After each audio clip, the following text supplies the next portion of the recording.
औज़ुबिल्लाहिमिनश्शैतानिर्रजीम बिस्मिल्लाहिर्रहमानिर्रहीम। जमात हफ्तुम के प्यारे बच्चों, अस्सलाम वालेकुम वरहमतुल्लाहि वबरकातुहू। मैं आपकी अपनी गौहर मैम हूँ। चलिए बच्चों, अपना मौज़ू शुरू करते हैं। श्रीनगर से करगिल तक।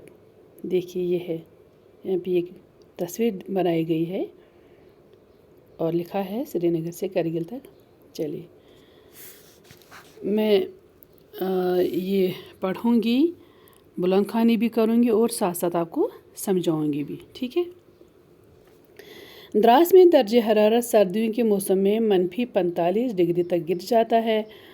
द्रास में अगरचे बहुत कम बारिशें होती हैं, लेकिन ये छोटा सा खित्ता सरसब्ज़ो शादाब है। यहाँ पर जदीद तर्ज के मुतअद्दिद फार्म नज़र आते हैं। यहाँ ऐसे मकानात तामीर हुए हैं जो शमसी तवानाई से गर्म रहते हैं। बच्चों कहते हैं कि द्रास, जो हमने कल पढ़ लिया था कि मटाइन के बाद नज़र आता है और दुनिया में ये साइबेरिया के बाद दूसरा सर्दतरी मुकाम माना जाता है, ये हमने कल पढ़ा है। तो आज हम पढ़ेंगे कि कहते हैं कि वहाँ पे जो दर्जे हरारत होता है ना, वो सर्दियों के मौसम में बहुत नीचे गिर जाता है।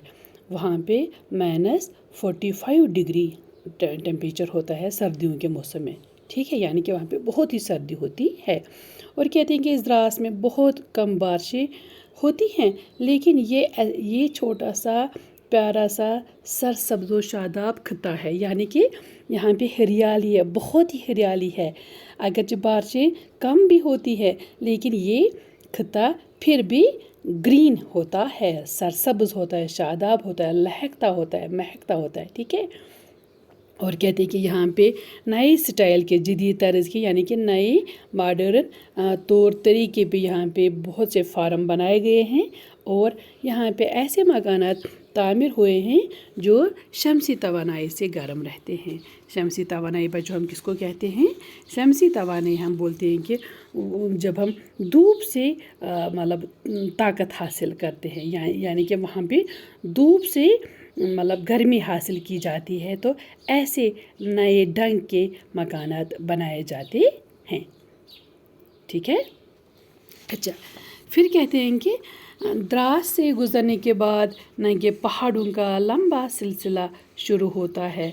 शहरा दरियाई द्रास के किनारे किनारे होती हुई खरबू नाम के गांवों से गुजरती है। दूर चोटियों पर जब गुरूब होती सूरज की किरणें पड़ती हैं, तो ऐसा लगता है कि सारे पहाड़ों पर सोने की चादर चढ़ाई गई है। ऐसे ही हैरत अंगेज़ कुदरती नज़ारे देखते हुए हम शाम के वक़्त करगिल पहुँचते हैं। तो बोलो बच्चों, यहाँ भी अब क्या बोलते हैं, जब हम द्रास से अब जाने लगते हैं, गुज़रने लगते हैं, तो वहाँ पे मतलब द्रास से गुज़रने के बाद फिर क्या होता है, जब हम द्रास हमने कंप्लीट किया होता है, फिर वहाँ पे लंबे पहाड़ों का सिलसिला शुरू होता है। यहाँ की फिर हम वहाँ से बहुत ही लंबे लंबे पहाड़ देखते हैं, लेकिन वो पहाड़ नंगे होते हैं, पथरीले होते हैं। वहाँ पे उन पहाड़ों पे कोई दरख्त नहीं होता है, वो सिर्फ पहाड़ मतलब पत्थरों के बहुत लंबे लंबे पहाड़ होते हैं। तो उनका सिलसिला शुरू हो जाता है। फिर कहते हैं कि ये जो सड़क है, शहरा है, तो ये दरियाई द्रास के किनारे से, यानी कि दरियाई द्रास के किनारे किनारे से इस शहर को मतलब बनाया गया है। तो इसी शहर पे चलते चलते चलते चलते गाड़ी खरबुग नाम पहुंचती है, ठीक है। खरबुग वहाँ पे एक गाँव का नाम है। खरबुग एक गाँव का नाम है जो दरियाई द्रास के किनारे पे वाक़ा है, और ये शहर भी दरियाई द्रास के किनारे किनारे खरबुग के गांव में पहुंचती है। तो फिर हमें दूर से मतलब पहाड़ों की चोटियाँ दिखाई देती है। वो चोटियाँ बहुत ही खूबसूरत होती है, क्योंकि उन पे डूबती सूरज की किरणें पड़ी होती है। और ऐसे जब इंसान दूर से उन पहाड़ों की तरफ नज़र दौड़ाता है, तो ऐसे लगता है कि जैसे कुदरत ने, जैसे इस बनाने वाले ने उन पहाड़ों पे सोने की चादर लगाई हो। यानी कि ये बहुत ही दिल फरेब नज़ारा होता है। देखने वाले को बहुत ही अच्छा लगता है। बोलते हैं कि ऐसे ही बहुत ही हैरत अंगेज़ वाक़ात हैं, हैरत अंगेज़ कुदरती नज़ारे हैं, कि बोलते हैं कि इसके अलावा भी बहुत से ऐसे ही जो हम वो नज़ारे हैं जिनसे हम हैरान हो जाते हैं। तो यही नज़ारे देखते हुए हम शाम के वक्त कारगिल पहुंचते हैं। अच्छा, अब बोलते हैं कि लेह के बाद कारगिल लद्दाख का सबसे ज़्यादा आबाद और बारौना कस्बा है। ये कस्बा नंगे पहाड़ों और पथरीली वादियों के दरमियान बहने वाले दरियाई सोरो के किनारे पर आबाद है, इसलिए उसे सोरो वैली भी कहा जाता है। बोलते हैं कि ये जो लेह के बाद ये कारगिल आता है ना, ये कारगिल का इलाका लद्दाख का सबसे ज़्यादा आबाद इलाका है और बारौनक, यानी कि यहाँ पे बहुत ही खूबसूरती है, यहाँ पे लोगों की भीड़ होती है। यहाँ पे ये बहुत ही आबाद इलाका है और बहुत ही खूबसूरत इलाका है। वहाँ पे लोगों की भीड़ होती है, वहाँ पे रौनक लगी होती है। और बोलते हैं कि ये कस्बा क्या है, ये नंगे पहाड़ों और तंग पथरीली वादियों के दरमियान, बोलते हैं कि इस कारगिल के इर्द गिर्द नंगे नंगे पहाड़ हैं और तंग पथरीली वादियाँ हैं। यानी कि एक साइड से तो इसके मतलब एक साइड से पहाड़ों का सिलसिला है और दूसरी साइड से इसके इर्द गिर्द क्या है, पथरीली वादियाँ हैं। तो इन्हीं तंग तंग पथरीली वादियों के दरमियान एक दरिया बहता है, जिस दरिया का नाम है दरियाई सोरो। और ये कारगिल इसी दरियाई सोरो के किनारे पर आबाद है। ये दरियाई सोरो के किनारे पर कारगिल आबाद है। ये बहुत ही खूबसूरत इलाका माना जाता है, गुंजान इलाका माना जाता है और आबाद इलाका माना जाता है। तो इसी दरियाई सोरो की वजह से उसको सोरो वैली भी कहा जाता है। ठीक है, याद रखना बच्चों, ये जो कारगिल का कस्बा है ये पहाड़ों, नंगे पहाड़ों और तंग पथरीली वादियों के दरमियान बहने वाले दरियाई सोरो के किनारे पर आबाद है, लिहाजा उसका नाम सोरो वैली भी रखा गया है, उसको सोरो वैली भी कहते हैं। शाबाश बच्चों, ये याद रखना है। बोलते हैं कि जो ये कारगिल है, कारगिल की ऊंचाई सतह समंदर से कितनी है, बोलते हैं कि कारगिल की ऊंचाई सतह समंदर से तकरीबन 2750 मीटर है, यानी कि 2750 मीटर वो समंदर की ऊंचाई से आबाद है। ठीक है, बोलते हैं कि यहाँ की ज़मीन टोटल डेड थी, वो बंजर थी, उसमें कोई काश्त नहीं की जाती, उसमें कोई फसल नहीं बोई जाती थी। लेकिन अब यहाँ की इस नाकाबिल काश्त ज़मीन को काश्त के काबिल बना दिया गया, यानी कि अब वो भी ज़रख़ेज़ बना दी गई है, अब वहाँ पे भी काश्त की जाती है। बोलते हैं कि बच्चों जो ये कारगिल है ना, कारगिल की आबादी क्या है, ये कई हज़ार है। कारगिल की आबादी कई हज़ार के करीब है, याद रखना बच्चों। ठीक है, फिर बोलते हैं कि श्रीनगर लेह शहरा कारगिल कस्बे के बीचों बीच से गुजरती है। बोलती है कि जो श्रीनगर से जाता है ना रास्ता, श्रीनगर से लेह, तो ये कारगिल कस्बे के बीचों बीच से गुजरता है, यानी कि कारगिल कस्बे के बीचों बीच श्रीनगर लेह शहरा गुजरती है। और फिर क्या होता है कि श्रीनगर से लेह जाने वाली और लेह से श्रीनगर आने वाली गाड़ियाँ, अक्सर गाड़ियाँ रात को यहीं पे ठहरती हैं। बोलते हैं कि चाहे श्रीनगर से गाड़ियों को लेह जाना होगा तो वो कारगिल में ठहरती हैं, चाहे लेह से श्रीनगर मतलब आए गाड़ियाँ तो वो रात को कारगिल में ही ठहरती है। तो इसी तरह से यहाँ से, जिससे इस जगह की रौनक में इजाफ़ा हो जाता है। सयाहों और दीगर मुसाफिरों की आमद की वजह से यहाँ कई होटल और बाज़ार वजूद में आ गए हैं, जिसका अच्छा असर यहाँ की मईशत पर भी पड़ा हुआ है। बोलते हैं कि इससे क्या हो गया है, जब वहाँ पे रात को गाड़ियाँ कारगिल में ठहरती हैं तो गाड़ियों में तो मुसाफिर होते हैं, गाड़ियों में तो सयाह होते हैं, तो इससे इस इलाके में भीड़ जम जाती है। जब भीड़ जम जाती है तो वो इन मतलब उनके खाने पीने का इंतज़ाम भी होना है वहाँ पे, है ना। ज़रूरी है कि वहाँ पे इन लोगों को कुछ खाने के लिए मिल जाए, ठहरने के लिए कोई कमरा मिल जाए। तो इससे वहाँ पे डेवलपमेंट हो गई है, इससे वहाँ पे होटल बनाए गए हैं, इससे वहाँ पे बाज़ार वजूद में आ गए, बाज़ार भी बन गए हैं, और जिससे फिर यहाँ की मईशत भी बढ़ गई है और मईशत में अच्छा डेवलपमेंट हुआ है। ठीक है, वहाँ पे ख़रीदो फ़रोख्त होती है, वहाँ पे मार्केटिंग होती है, वहाँ पे लोग शॉपिंग करते हैं, कुछ खाने के लिए मतलब लेते हैं, पीने के लिए, पहनने के लिए लेते हैं चीज़ें, तो इससे वहाँ भी मईशत भी बढ़ गई है। चले अब कहते हैं कि करगिल में हर तरफ बेद के दरख्त नज़र आते हैं। इनसे यहाँ के लोगों की ईंधन और चारे वगैरह की ज़रूरत पूरी हो जाती है। इस जगह छोटी सेब, खुबानी और दूसरे फलों के साथ साथ ज्वार और गेहूं की पैदावार भी होती है। यहाँ के फल छोटे छोटे मगर बहुत रसदार और मीठे होते हैं। इस छोटे से कतई ज़मीन से ज़्यादा पैदावार हासिल करने की गर्ज से यहाँ अमूमन साल में 2 फसलें उगाई जाती हैं।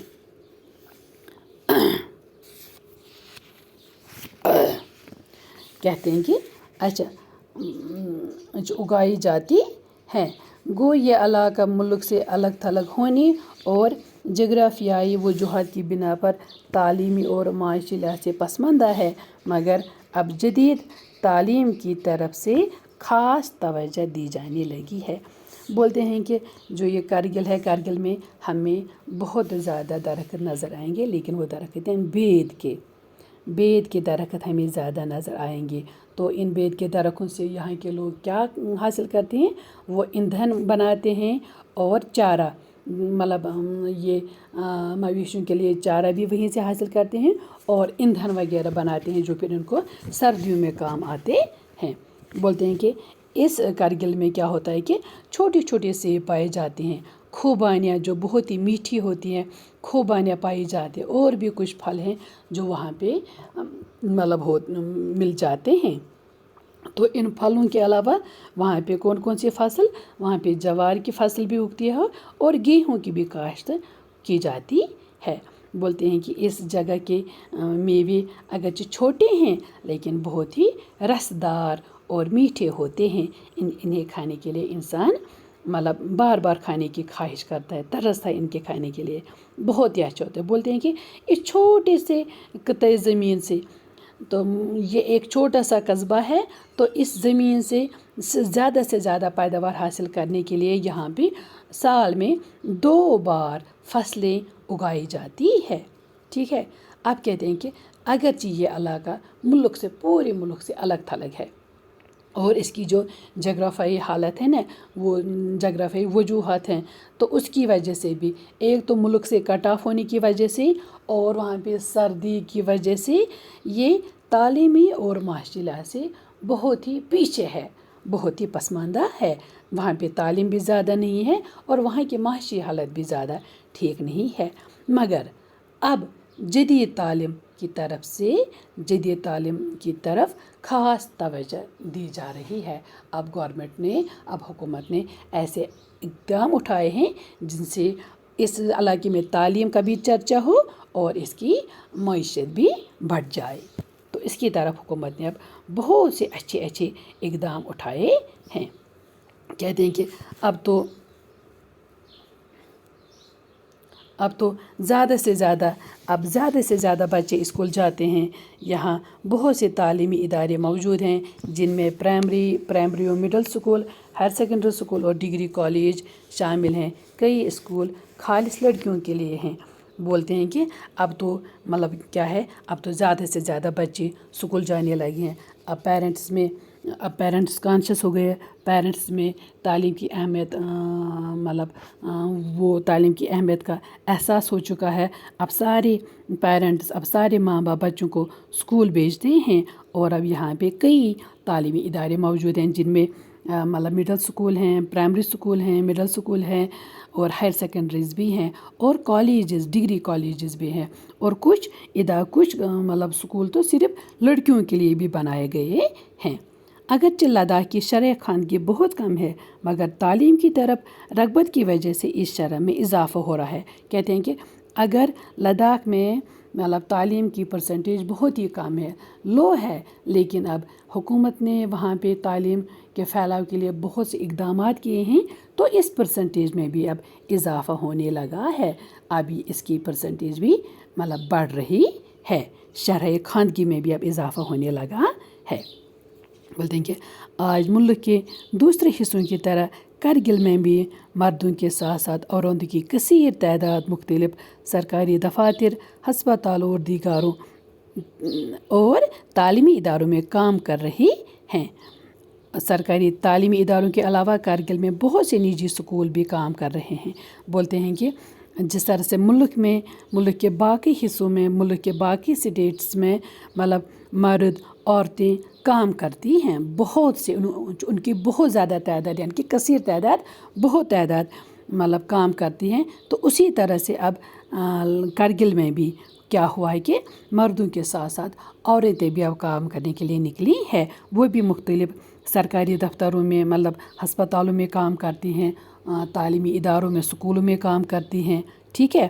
تو اسی طرح سے وہاں پہ اب سرکاری اسکولوں کے ساتھ ساتھ کیا ہوا ہے کہ اب تو پرائیویٹ اسکول بھی کرگل میں کھل گئے ہیں، تو وہاں پہ بھی لڑکیاں، وہاں پہ بھی عورتیں کام کرتی ہے، تو اس طرح سے وہاں پہ بھی تعلیم کا نظام اب اچھا ہونے لگا ہے۔ ضلع کے سرکاری دفاتر کی نئی عمارتیں کرگل سے تقریباً 4 کلومیٹر دور بڈرو میں تعمیل کی گئی ہیں۔ بڈرو میں ایک خانقاہ ہے جو پورے لداخ میں مشہور ہے۔ اس خانقاہ کی زیارت کے لیے ہر فرقے سے تعلق رکھنے والے لوگ دور دور سے آتے ہیں اور عقیدت کے پھول چڑھاتے ہیں۔ بچوں کہتے ہیں کہ اب تو سرکاری اب اس ضلع کی سرکاری دفاتر سرکاری عمارتیں کہاں پہ بنی ہیں؟ اسی کرگل سے 4 کلومیٹر دور کے فاصلے پہ ایک علاقے کا نام ہے بڈرو۔ تو بڈرو میں تمام گورنمنٹ بلڈنگز بنائی گئی ہے، تمام ڈپارٹمنٹس کی عمارتیں ادھر ہی بنائی گئی ہیں۔ تو اس سے کیا ہوا ہے کہ بڈرو میں بڈرو کی اہمیت بڑھ گئی ہے نا، اور بڈرو میں بچوں ایک خانقاہ ہے، ایک آستانے کسی بزرگ کی ایک خانقاہ ہے، وہاں پہ بہت زیادہ بھیڑ لگی رہتی ہے۔ تو یہ خانقاہ پورے لداخ میں مشہور ہے۔